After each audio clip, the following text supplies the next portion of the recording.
Okay, good day everyone. Now we will be having our hyperthyroidism. Okay, pag sinabi nating hyperthyroidism, it is what? The excessive synthesis and secretion of your thyroid hormone. Okay, pag sinabi nating thyroid hormone, this is your T3, T4, and your thyrocalcitonin. Okay, your T3 is what?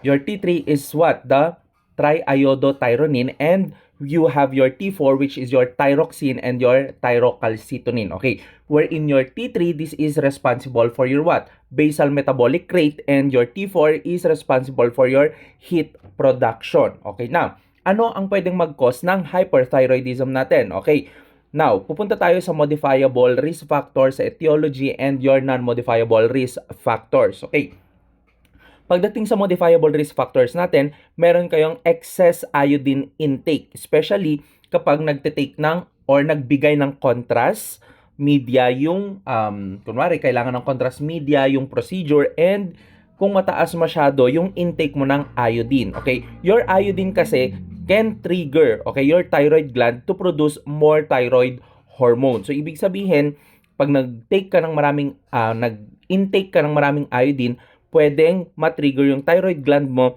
to what? To produce more thyroid hormones. Okay?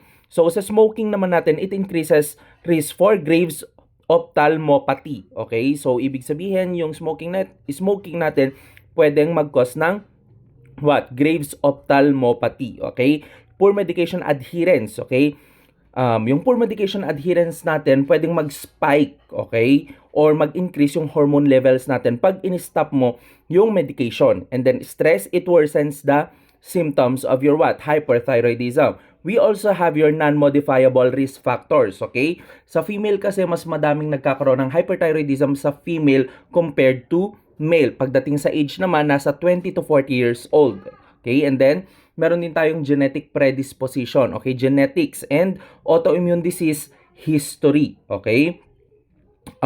Autoimmune natin dyan, example dyan is your postpartum thyroiditis, okay? And then postpartum period, nangyayari yan within 1 to 6 months after delivery. And we also have your etiology. Remember again, your etiology is what? Okay, your etiology, these are the main causes, okay? Main causes of your what? Hyperthyroidism. Example dyan is your Graves' disease, okay? Your Graves' disease is the most common, okay, reason or common cause kung bakit nagkakaroon ng hyperthyroidism, okay? Your Graves' disease is an autoimmune disorder that stimulates what? The TSH receptor, okay? Stimulates the TSH receptor, okay? And then we have also your toxic multinodular goiter, okay? And then toxic adenoma, thyroiditis, okay? Excess iodine intake, over medication with thyroid hormone, okay?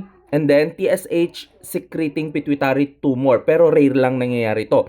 Now, ano nangyayari if they are exposed to your what? If they are exposed to your modifiable risk factors and non-modifiable risk factor. Okay, pag autoimmune kasi or toxic stimulus, okay, nagkakaroon ng autoimmune or toxic stimulus, nagkakaroon ng what? Nagkakaroon ng overstimulation ng thyroid gland niyo to produce T3 and T4, okay, to produce and secrete T3 and T4, okay? Isama mo na dyan ang thyrocalcitonin mo, okay? So now, pag nag-increase ang T3 at T4 mo, nag-i-increase ang cellular metabolism natin. Pag nag-increase ang cellular metabolism, it could lead to what? Okay? Nag-i-increase din ang oxygen consumption and heat production.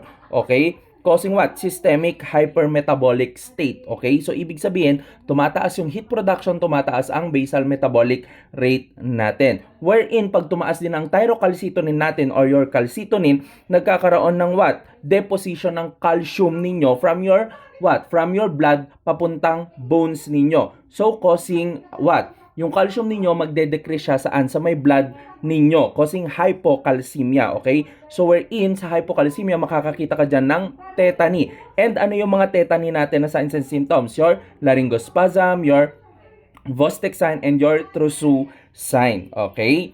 Now, okay, so ano yung mga signs and symptoms na pwede nating makita sa patient natin with what? With hyperthyroidism, okay? General. Okay, general signs and symptoms, we have your weight loss. Bakit? Kasi mabilis yung what? Mabilis masyado yung basal metabolic rate nila, mabilis matunaw yung mga kinakain nila. So, pwede magkaroon ng weight loss, okay? Increase in appetite kasi mabilis ngang matunaw yung kinain nila, di ba? And then heat intolerance, okay? Heat intolerance kasi nga masyadong mataas yung heat production mo, okay? And then pwede magkaroon ng fatigue and your fever, okay? So pwedeng mainit yung katawan mo kasi na-stimulate yung sympathetic nervous system mo, okay? Cardiovascular system, pwede magkaroon ng tachycardia, okay? Dahil mataas yung what? Okay, or your thyroid hormone kasi can stimulate your SNS, okay, or your sympathetic nervous system. Pwede rin ba magkaroon ng palpitation? Yes, atrial fibrillation and your hypertension, okay? Sa ano naman natin, neuromuscular natin, pwede magkaroon ng what? Tremors, okay? And then your hyperreflexia and muscle weakness. When it comes to your gastrointestinal system, pwede magkaroon ng diarrhea yung pasyente ninyo kasi mabilis yung basal metabolic rate, okay? And then increase ang bowel sound doon kasi mabilis nga yung basal metabolic rate ng katawan ninyo. When it comes to psychological, okay, pwede magkaroon yung pasyente ninyo ng anxiety and your irritability kasama na ng insomnia, okay? Pagdating naman sa integumentary natin sa skin, okay, nagkakaroon ng warm, moist skin, okay? Bakit moist? Basa kasi nga mainit, okay? Evaporation, pwede magpawis, okay? And then hair thinning, okay? And then sa grave specific natin, pwede magkaroon ng exophthalmos. Ito yung protrusion ng eyes ninyo palabas, okay? Goiter and pretibial mixed edema, okay? Isama na natin ang what? Ang reproductive system ninyo wherein kapag meron kayong hyperthyroidism, okay, ang nangyayari sa reproductive system is nagkakaroon ng what? Amenorrhea, especially saan? Sa mga female natin, okay? And then it could lead to your infertility. Pagdating naman sa boys, sa male pala natin, okay? Decrease in libido, okay? Decrease in libido.